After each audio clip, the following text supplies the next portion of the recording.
Hello students. Class 9 के first chapter number system को पढ़ते समय हमारे सामने दो टाइप के नंबर्स आते हैं, एक रेशनल नंबर्स और दूसरे इरेशनल नंबर्स। तो कभी कभी हमारे दिमाग में ये कन्फ्यूज़न आ जाता है या ये विचार हमारे दिमाग में आता है कि अगर हम दो रेशनल नंबर या एक रेशनल या दोनों इरेशनल नंबर्स में ऐड सब्ट्रैक्ट मल्टीप्लाई डिवाइड करें तो रिजल्ट हमारा रेशनल आएगा या इरेशनल आएगा। ये हमें अक्सर कन्फ्यूज़न होता है कि एग्जैक्टली हम कंफर्म क्या क्या है कि वो रेशनल होगा या इरेशनल। तो हमें आज यही देखना है कि क्या रिजल्ट होना चाहिए, कंफर्मेशन क्या है। सभी चीज़ों को बारी बारी से टेस्ट करने वाले हैं। आइए देखते हैं। सबसे पहले हम दो रेशनल नंबर्स की बात करेंगे। तो जैसे हमने, आप समझ सकते हैं, कोई भी दो रेशनल नंबर लीजिए आप। पहले रेशनल प्लस रेशनल,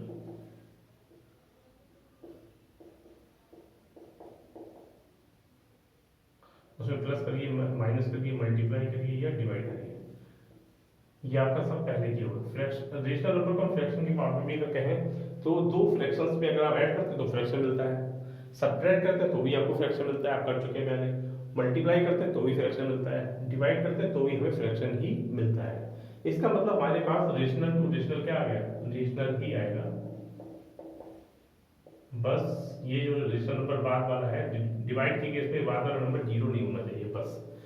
तो रेशनल के और रेशनल से ऑपरेशन करेंगे आप तो आपको रेशनल ही मिलेगा, 100% कन्फर्म है कि और कोई नंबर नहीं मिलना है।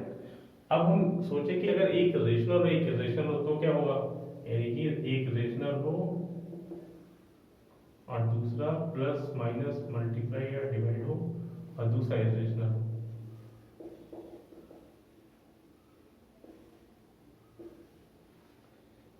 इसका रिजल्ट भी कंफर्म है। अगर एक रेशनल एक इरेशनल है तो पक्का इसका रिजल्ट कैसा होगा, इरेशनल होगा। अब ऐसा क्यों होगा, इरेशनल क्यों होगा, उसके पीछे कारण है। मान लीजिए आप एक रेशनल नंबर के साथ इरेशनल नंबर जोड़ रहे हैं तो पक्का है उस रेशनल नंबर का जो रेशनल पार्ट है उसको काटने के लिए रेशनल नंबर के पास कुछ भी नहीं है। अगर हम माइनस कर रहे हैं तब भी इधर तो पूरा पूरा रेशनल है, इधर रिलेशन में कुछ ना कुछ नंबर आएगा तो उसको भी काटने के लिए कुछ भी नहीं है, किसी तरीके से नहीं कर सकता।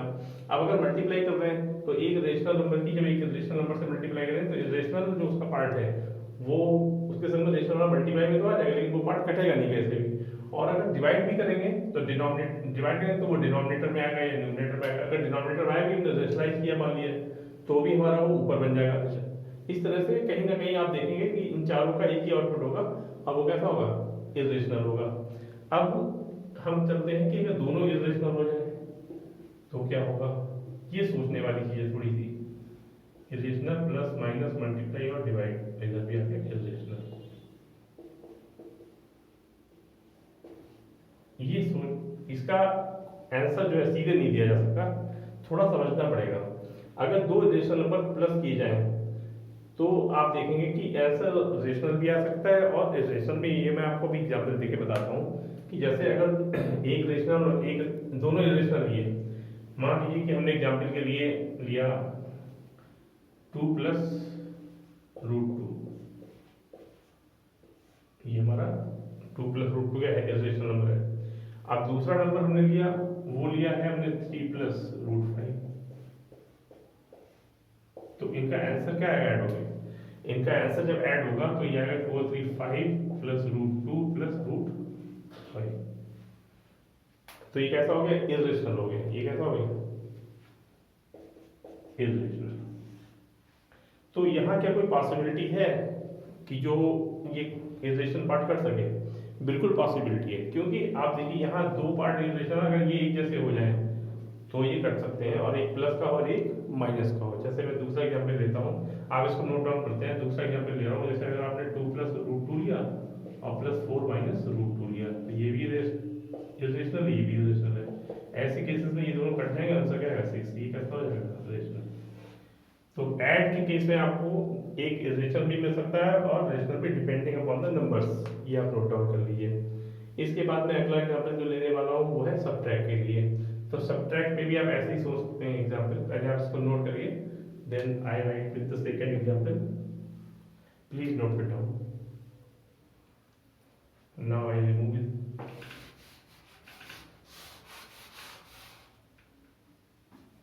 Second example I am taking is the subtraction. Suppose 6 plus root 2 minus 6 plus root 3. अब यहाँ पर हमने अगर इसको ओपन करेंगे तो 6 plus root 2 minus 6 minus root 3, 6 से 6 कट भी गया, चलिए रेशनल पार्ट कट भी गया, तो भी रेशनल अभी बचा हुआ है। कैसा आएगा आंसर इरेशनल? तो फिर हम विचार करेंगे क्या इनके कटने का कोई चांस है? बिल्कुल चांस है। अगर ये दोनों यहाँ पर अगर यहाँ पर ये रूट 3 के रूट 2 हो जाए तो हमारा ये पूरी तरीके से कट जाएगा इरेशनल पार्ट। तो दूसरा एग्जाम्पल मैं ऐसे ही बनाता हूँ, 6 प्लस रूट 2 लिया माइनस, और दूसरा एग्जाम्पल दे दिया हमने 4 प्लस रूट 2। जब इनको ओपन करेंगे तो 6 plus root 2 minus 4 minus root 2, तो रूट 2 कैंसिल हो गया, 2 बच गया। ये कैसा हो गया रेशनल? अगेन आप समझ गए, आउटपुट हमारी रेशनल भी हो सकती है और रेशनल भी। ये भी आप नोट डाउन कर लीजिए। फिर मैं अगला एग्जाम्पल लिख रहा हूँ। नेक्स्ट एग्जाम्पल जो मैं लिख रहा हूँ उसको देखिए। अब आया मल्टीप्लाई का, तो जो मल्टीप्लाई का करेंगे तो जैसे हमारे पास 6 रूट 2 है सपोज, और इसको हमने 3 प्लस रूट 2 से मल्टीप्लाई कर दिया, तो 6 रूट 2 की 3 से मल्टीप्लाई की तो 18 रूट 2 आएगा, और 6 रूट 2 की रूट 2 से होगी तो रूट 2 और रूट 2 की मल्टीप्लाई 2 से आ जाएगा 12। तो अगेन हमारा क्या था इरेशनल। अब हमने फिर समझा कि क्या ऐसी कोई तरकीब है जिससे कि हमारा इरेशनल पार्ट यहाँ पर फिर से ना आए और रेशनल आ जाए? तो बिल्कुल तरकीब है। कैसे देखिएगा, ये पहला एग्जाम्पल है, दूसरा एग्जाम्पल है। अगर हम 6 रूट 2 को मल्टीप्लाई कर दें 5 रूट 2 से, ये भी इरेशनल ये भी इरेशनल, तो 6 5 हो जाएगा 30 और रूट 2 की मल्टीप्लाई 2 का आंसर आएगा 68 हो गया रेशनल। तो इस तरह से हमने इरेशनल रिजल्ट भी आपको बना के दिखा दिया और रेशनल रिजल्ट आपको बना के दिखा दिया। नेक्स्ट अब हम चलते हैं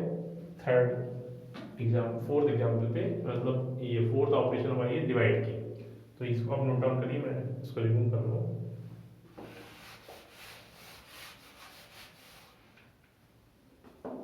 इसके बाद जैसे हमने फिर लिया 6 रूट 2 अपॉन 3 रूट 3, मान लिया इस नंबर ले लिया, तो रेशनल पार्ट से भी कट भी गया, 3 2 या 6 आ गया, 2 रूट 2 अपॉन रूट 3 कैसा हो गया इरेशनल।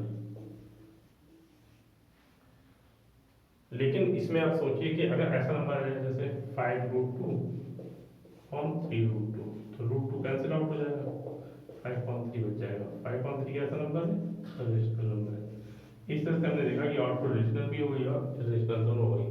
तो यहाँ से क्या लिखना कि अगर हम 2 इरेशनल नंबर लेते हैं तो आउटपुट हमारी रेशनल भी हो सकती है और इरेशनल भी। एग्जाम्पल मैंने आपको लिखवा दिए, इनको आप नोट डाउन कर लीजिए।